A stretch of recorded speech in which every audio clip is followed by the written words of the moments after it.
Hello दोस्तों। आज मैं आपको बताने वाला हूं कि यूजीसी नेट 2024 का फॉर्म कैसे भरेंगे। तो चलिए शुरू करते हैं। सबसे पहले आप अपने किसी ब्राउज़र में ये वेबसाइट टाइप करेंगे ugcnet.nta.ac.in। तो आप यूजीसी नेट के ऑफिशियल वेबसाइट पे आ जाएंगे। इसका लिंक आपको वीडियो के डिस्क्रिप्शन में मिल जाएगा। आप वहाँ से भी जा करके क्लिक करके डायरेक्ट आप यहाँ पहुँच सकते हैं। यहाँ पे आने के बाद आपको एक ऑप्शन यहाँ पे दिख रहा है, जैसे ये वाला ऑप्शन आप दिख रहा है यूजीसी नेट 2024 जून 2024 रजिस्ट्रेशन या लॉगिन। इस पर आपको क्लिक करना है। इस पर क्लिक करने के बाद आपको यहाँ पे ऑप्शन दे रहा है, यहाँ पे न्यू कैंडिडेट रजिस्टर हेयर, ये वाला ऑप्शन आपको दिख रहा होगा, न्यू कैंडिडेट रजिस्टर हेयर। यहाँ पे आपको क्लिक करना है। यहाँ पे क्लिक करने के बाद आपको ये इंस्ट्रक्शन पढ़ लेना है। जैसे कि आपका यहाँ पे अमाउंट भी दिया हुआ है कि किसका कितना अमाउंट लगेगा, वो दिया हुआ है पूरा। इसको आप पढ़ेंगे। इसके बाद स्क्रॉल करते हुए नीचे आएंगे और यहाँ पे इसका एक टर्म्स एंड कंडीशन को आप यहाँ पे एक्सेप्ट करेंगे और फिर यहाँ पे क्लिक हेयर टू प्रोसीड पे क्लिक कर देंगे। उसके बाद यहाँ पे आएंगे। यहाँ पे आपको बहुत सारा ऑप्शन मिलेगा। जैसे फर्स्ट वाला option I have Aadhaar number and wish to create my login using Aadhaar number. आपके पास आधार कार्ड है, उसके ज़रिए से आप अपना लॉगिन डिटेल्स बनाना चाहते हैं। दूसरा है कि आपके पास डिजी लॉकर अकाउंट है, उसके ज़रिए से आप अपना डिजी लॉकर को एक्सेस करके आप इसका रजिस्ट्रेशन करना चाहते हैं। उसके बाद तीसरा ऑप्शन है कि I do not have a DigiLocker account. आपके पास डिजी लॉकर अकाउंट नहीं है, तो इसके ज़रिए से आप बना करके नया से फिर आप उसको लॉगिन करना चाहते हैं। दूसरा I have academic bank of credit ID, जैसे एबीसी आईडी जिसे कहा जाता है, जो हर यूनिवर्सिटी में हर कॉलेजेस के लिए मैंडेटरी हो गया है कि वो अपना एबीसी आईडी जनरेट कर लें। उसके बाद यहाँ पे आई do not have academic bank of credit, यानी आपके पास एबीसी आईडी नहीं है, उसको बना करके आप रजिस्ट्रेशन करना चाहते हैं, यह भी ऑप्शन है। अगर आपके पास पासपोर्ट है तो पासपोर्ट के ज़रिए से आप बना सकते हैं। आपके पास पैन कार्ड है तो पैन कार्ड के ज़रिए से आप रजिस्ट्रेशन कर सकते हैं। और दूसरा कि अगर आपके पास इंडियन पासपोर्ट नहीं है, नॉन इंडियन पासपोर्ट है और उसके ज़रिए से आप यहाँ पर रजिस्ट्रेशन करना चाहते हैं तो भी आप कर सकते हैं। इसमें से जो भी ऑप्शन आपको अच्छा लगे वो आप चूज़ कर सकते हैं। मैं यहाँ पे आधार कार्ड वाला ऑप्शन सेलेक्ट करूँगा, इस पर आप क्लिक करेंगे। उसके बाद यहाँ पे आप अपना आधार नंबर एंटर करके यहाँ पे जनरेट ओटीपी पर क्लिक करेंगे। उसके बाद आपके आधार कार्ड से जो नंबर रजिस्टर है उस पर एक ओटीपी जाएगा, उस ओटीपी को आप यहाँ पे एंटर करेंगे और उसके बाद वैलिडेट ओटीपी पर क्लिक करेंगे।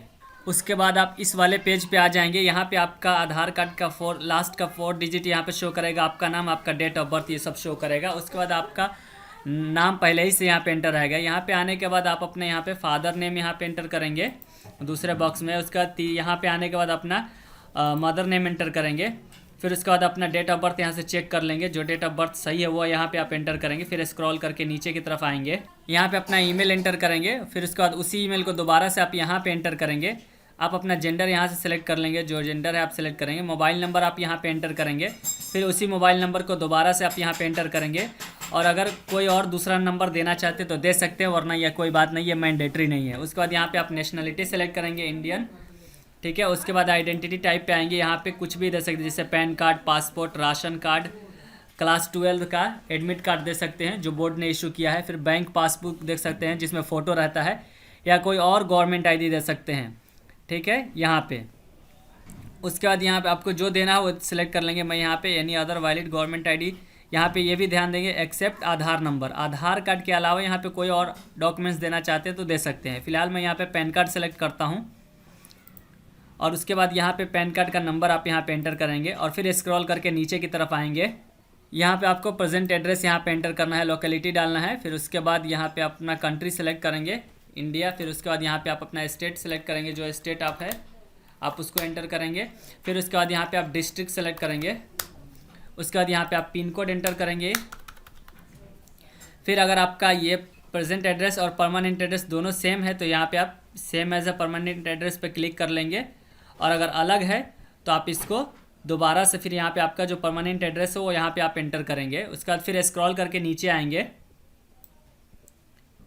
यहाँ आने के बाद यहाँ पे आप अपना पासवर्ड एंटर करेंगे। पासवर्ड के लिए आप देख सकते हैं कि कम से कम एक नंबर और एक उसमें से कैपिटल लेटर भी होना चाहिए, एक स्पेशल कैरेक्टर होना चाहिए और लोअर लेटर भी होना चाहिए। कम से कम 8 और ज़्यादा से ज़्यादा 13 कैरेक्टर का ये पासवर्ड होना चाहिए। जैसे कि अभी पासवर्ड बनाने के लिए मैं बता दूँ एग्जाम्पल के तौर पर कि यूजीसी में यू कैपिटल आप रख सकते हैं, UGC@12345, इस तरह से करके आप अपना पासवर्ड रख सकते हैं। फिर उसी पासवर्ड का आप दोबारा पे यहाँ एंटर करेंगे। और यहाँ पे सिक्योरिटी क्वेश्चन में आप देख सकते हैं, ताकि जब भी आप पासवर्ड फॉरगेट भूल जाएंगे तो उसको फॉरगेट करने के लिए यही क्वेश्चन आपसे फिर दोबारा पूछा जाएगा। जैसे what is your birth city, जो आपका बर्थ सिटी है वो यहाँ पे आप एंटर कर देंगे। जैसे मैं यहाँ पे हैदराबाद ही डाल देता हूँ। उसके बाद फिर यहाँ पे ये जो आपको शो हो रहा है कैप्चा, ये जो नंबर, इसको आपको यहाँ पे एंटर कर देना है और उसके बाद फिर यहाँ पे आप सबमिट पे क्लिक कर देंगे। अब जैसे ही सबमिट पे क्लिक करेंगे तो आपका पूरा डिटेल्स यहाँ पे शो करेगा। तो इस पूरे डिटेल्स को आप वेरीफाई करेंगे और स्क्रॉल करके नीचे आएंगे।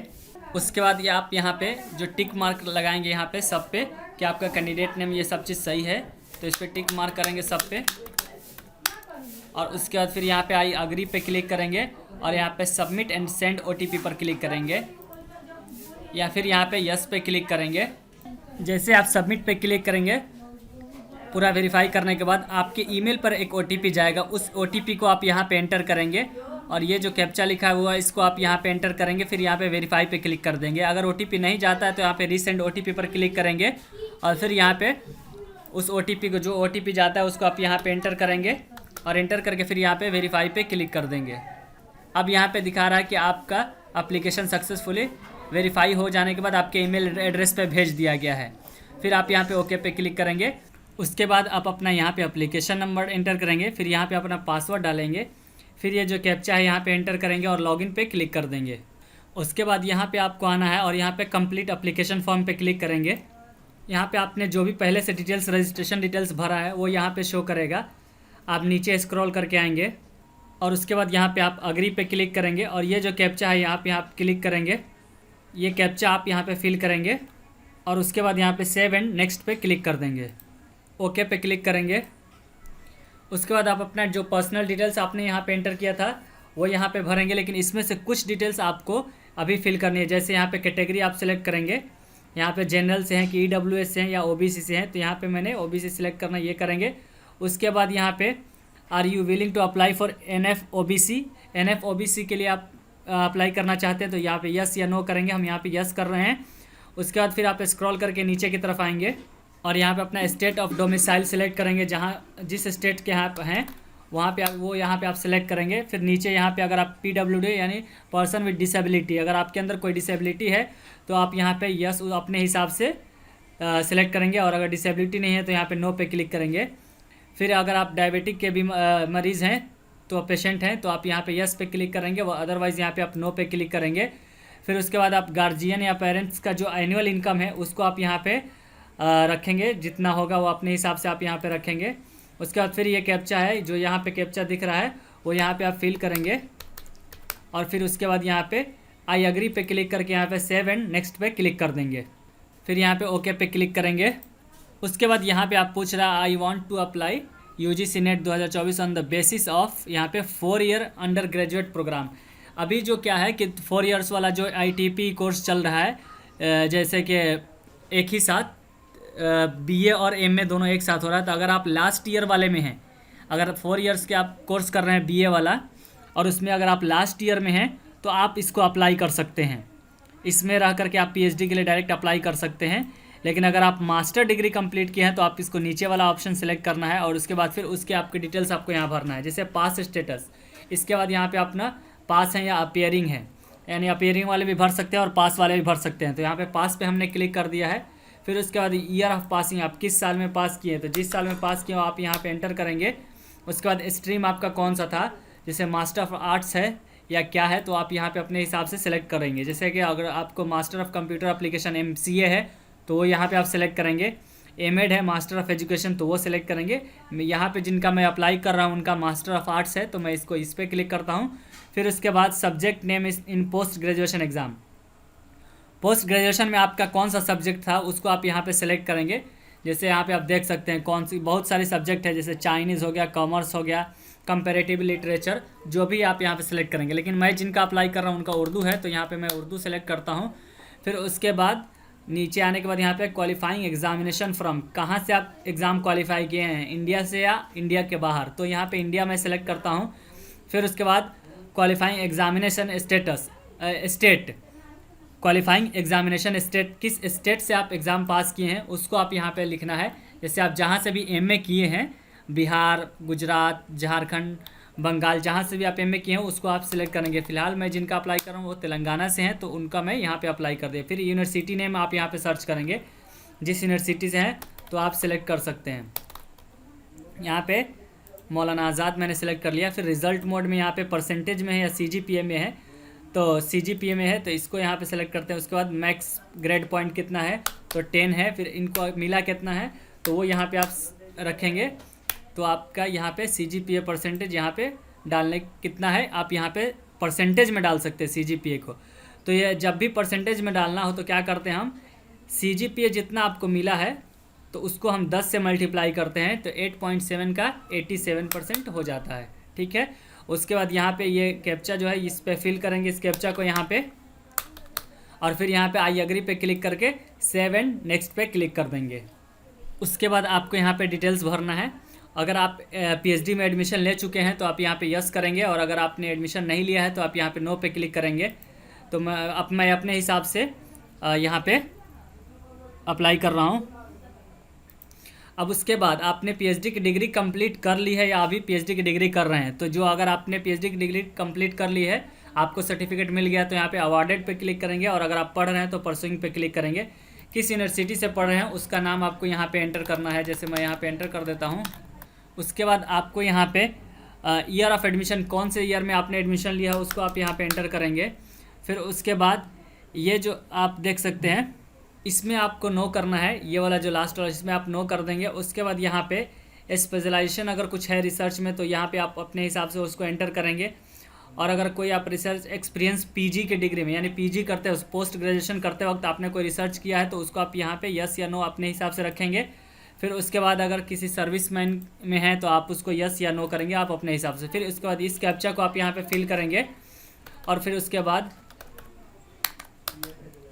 इस पे आई एग्री पे क्लिक करेंगे और नीचे आकर के सेव एंड नेक्स्ट पे क्लिक कर देंगे यहाँ पे। उसके बाद यहाँ पे ओके पे क्लिक करेंगे, और उसके बाद फिर यहाँ पे आप 3 ऑप्शन आपको मिलेगा। पहले ये 2 ऑप्शन रहता था, यानी असिस्टेंट प्रोफेसर और JRF जूनियर रिसर्च फेलोशिप। लेकिन इस बार क्या हुआ है कि अगर आप PhD में एडमिशन लेना चाहते हैं तो भी आपको इस एग्ज़ाम के तहत PhD में एडमिशन मिल सकता है। जैसे सिर्फ PhD के लिए करना चाहते हैं, सिर्फ PhD ओनली, तो आप उसके लिए भी कर सकते हैं। और यहाँ पे अगर चाहें तो सिर्फ असिस्टेंट प्रोफेसर, जो आपको करना है उस हिसाब से आप कर सकते हैं। मुझे तीनों चाहिए था तो इसलिए मैंने तीनों सेलेक्ट किया। और ये भी देखें कि इसमें एक को अनसेलेक्ट करने पे तीनों अनसेलेक्ट हो जा रहा है, तो ये बाय डिफ़ॉल्ट है, तो इसमें कोई दिक्कत की बात नहीं है। आप एक सेलेक्ट करेंगे ये तीनों ऑटोमेटिक सेलेक्ट हो जा रहा है, तो ये कोई दिक्कत की बात नहीं है। सब्जेक्ट कौन सा आप रखना चाहते हैं वो सब्जेक्ट आप यहाँ से एंटर करेंगे। उसके बाद मीडियम कौन सा आपका जो क्वेश्चन पेपर का जो मीडियम होगा, यानी ये जो क्वेश्चन पेपर का मीडियम जो पूछा जा रहा है ये जनरल का, तो जनरल वाला जो पेपर आपका होगा वो हिंदी में लेना चाहते हैं या इंग्लिश में। मुझे इंग्लिश में चाहिए, तो इस तरह से मैंने इंग्लिश में सेलेक्ट कर लिया। फिर उसके बाद first choice for exam state, किस स्टेट में आप एग्ज़ाम देना चाहते हैं वो यहाँ से आप सेलेक्ट करेंगे। फिर उसके बाद यहाँ पे first choice for exam city, किस सिटी में आप एग्ज़ाम देना चाहते हैं वो यहाँ से आप सेलेक्ट करेंगे। फिर यहाँ पे दूसरा वाला ऑप्शन, इस तरह से आपको 4 ऑप्शन सेलेक्ट करना है। तो मैं जल्दी से ऑप्शन सेलेक्ट करके फिर मैं आपको आगे दिखाता हूँ। उसके बाद यहाँ पे फादर या गार्जियन का एजुकेशन, कि आपके पिता कहाँ तक पढ़े हैं उसको आप अपने हिसाब से यहाँ पे रखेंगे, जितनी उनकी पढ़ाई हुई है वो यहाँ पे आप सेलेक्ट करेंगे। और इसके अंदर अगर नहीं है तो यहाँ पे आप अदर पे क्लिक करेंगे। अगर इसमें आपके जो पिता जहाँ तक पढ़ाई की वगैरह वो इसमें नहीं है तो आप यहाँ पे अदर पे क्लिक करेंगे। फिर यहाँ पे फादर का ऑक्यूपेशन आप सेलेक्ट करेंगे अगर आप देना चाहते हैं तो, और नहीं तो यहाँ पे नॉट अप्लीकेबल का भी ऑप्शन है, आप उसको रख सकते हैं। उसके बाद फिर यहाँ पे मदर का एजुकेशन आप यहाँ पे सेलेक्ट करेंगे, और उसके बाद फिर यहाँ मदर गार्जियन का ऑक्यूपेशन सेलेक्ट करेंगे यहाँ पे। और यहाँ पे अगर आपकी मदर अगर हाउस वाइफ हैं तो यहाँ पे आप हाउस वाइफ इस लिस्ट में नहीं है तो यहाँ पे आप अदर पे क्लिक कर देंगे। और फिर यहाँ पे नीचे आएंगे और ये जो कैप्चा शो हो रहा है ये कैप्चा आप यहाँ पे एंटर करने के बाद यहाँ पे आई एग्री पे क्लिक करेंगे, और फिर उसके बाद यहाँ पे सेव एंड नेक्स्ट पे क्लिक कर देंगे। उसके बाद ओके पे क्लिक करेंगे। उसके बाद आपको यहाँ पे फ़ोटो सेलेक्ट करना है। फ़ोटो आपका 10 KB से 200 KB के बीच में होना चाहिए, और JPG और JPEG फॉर्मेट में होना चाहिए। उसके बाद सिग्नेचर आपका 4 KB से 30 KB के बीच में होना चाहिए, और ये भी JPG और JPEG में होना चाहिए। तो चलिए मैं जल्दी से फ़ोटो और सिग्नेचर अपलोड कर लेता हूँ। जब फ़ोटो और सिग्नेचर अपलोड हो जाए तो यहाँ पे सेव एंड नेक्स्ट पे क्लिक करेंगे। उसके बाद यहाँ पे ओके पे क्लिक करेंगे। अब उसके बाद आप स्क्रॉल करके नीचे की तरफ आएंगे और अपना पूरा डिटेल्स एक बार चेक करेंगे। पूरा डिटेल्स चेक करने के बाद उसके बाद यहाँ पे दिया है एक option, please verify your mobile number, यानी कि आपका मोबाइल नंबर अभी वेरीफाई नहीं है, ईमेल वेरीफाइड है। तो यहाँ पे मोबाइल नंबर वेरीफाई करने के लिए यहाँ पे क्लिक हेयर के ऑप्शन दिया है, यहाँ पे हम क्लिक करेंगे। उसके बाद जो नंबर दिया है उस नंबर पे एक OTP जाएगा। उससे पहले ये वाला कैप्चा हम यहाँ पे एंटर करते हैं और उसके बाद फिर यहाँ पे जब सेंड OTP पे क्लिक करेंगे तो रजिस्टर्ड नंबर पे एक OTP जाएगा। ये जो नंबर है उस नंबर पे एक OTP जाएगा। उस OTP को ये एंटर करना है। जैसे अभी मैं यहाँ पे कैप्चा एंटर कर देता हूँ, ये कैप्चा गलत हो गया था। उसके बाद सेंड OTP पे क्लिक करेंगे तो OTP उस नंबर पे चला गया है। उस OTP को आप यहाँ पे एंटर करेंगे और फिर ये वाला जो वेरिफिकेशन कोड है इसको आप यहाँ पे एंटर करेंगे और उसके बाद यहाँ पे वेरीफाई OTP पे क्लिक कर देंगे। अब आपका मोबाइल वेरीफाई हो गया है। यहाँ पे आप अपना पूरा डिटेल्स चेक करेंगे। यहाँ पे स्क्रॉल करके नीचे की तरफ आएंगे और पूरा डिटेल्स चेक करने के बाद जब आपका पूरा डिटेल्स लगे कि सब सही है तो आप यहाँ पे सबमिट बटन पे क्लिक करेंगे और उसके बाद फिर नेक्स्ट पेज पे जाएंगे। उसके बाद जब आप सबमिट पे क्लिक करेंगे तो आप यहाँ पे ओके पे क्लिक करेंगे। फिर अब आपको यहाँ पे 600 रुपये अमाउंट पे करना है। यहाँ पे आपका कुछ भी नहीं शो कर रहा है नीचे में, यानी कि आपने अभी तक पेमेंट नहीं किया है। तो आप पेमेंट करेंगे। पेमेंट करने के लिए यहाँ पे पे नाउ पे क्लिक करेंगे। उसके बाद आपको यहाँ पे 4 ऑप्शन मिलेगा पेमेंट गेटवे का, SBI ई-पे, HDFC, कैनरा और ICICI। आप जिस भी पेमेंट गेटवे को सिलेक्ट करना चाहते हैं कर सकते हैं। फिलहाल मैं यहाँ पे HDFC पेमेंट गेटवे सेलेक्ट करूँगा। उसके बाद आपको इसमें 4 ऑप्शन मिलेगा, जैसे credit card, debit card, net banking और UPI। आप जिससे भी पेमेंट करना चाहते हैं तो पेमेंट कर सकते हैं। मैं यहाँ पे UPI सेलेक्ट करूँगा। जब आपका पेमेंट सक्सेसफुल हो जाएगा तो यहाँ पे आपको शो कर देगा सक्सेस, क्योंकि पहली बार जो मैं पेमेंट किया था तो वो अनसक्सेसफुल हो गया था। तो उसके बाद फिर मैंने दोबारा पेमेंट किया तो फिर यहाँ पे सक्सेस हो गया। अब आपको यहाँ पे गो टू डैशबोर्ड पे क्लिक करेंगे। फिर यहाँ पे आने के बाद आप अपना डाउनलोड एप्लीकेशन फॉर्म पे क्लिक करके आप अपना एप्लीकेशन फॉर्म डाउनलोड कर सकते हैं। तो इस तरह से UGC नेट 2024 का नए पैटर्न के हिसाब से आप फॉर्म अप्लाई कर सकते हैं। अगर आपको कहीं भी कोई भी दिक्कत हो तो आप हमें कमेंट करके कमेंट बॉक्स में पूछ सकते हैं।